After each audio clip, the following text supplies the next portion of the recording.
guys, welcome to my channel. Today I'm going to be showing you how I made these unique photo signs as gifts for my mom and mother-in-law. We started out by making a backing for the sign. We used some pallets that we had lying around. You can use any piece of wood that you have or even a canvas.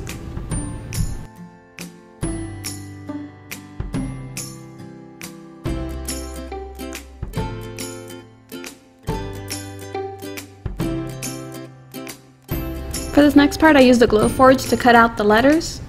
You can use letters from the craft store if you like, or make your own using cardstock.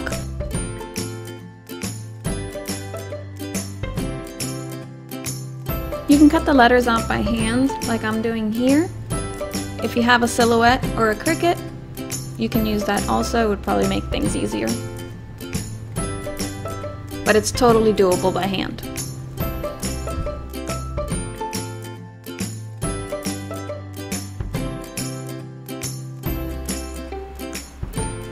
Next, I measured my letter blanks to make sure the photos I printed out were the right size.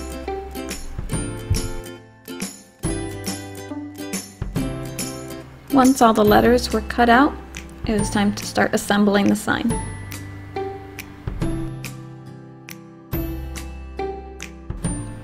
I brushed on Mod Podge on each of the letters to glue on the photos.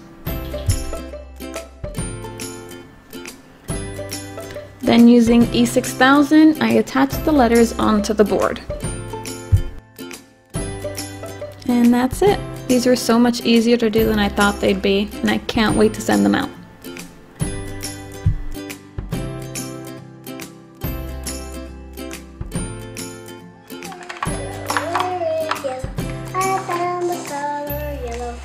Yellow.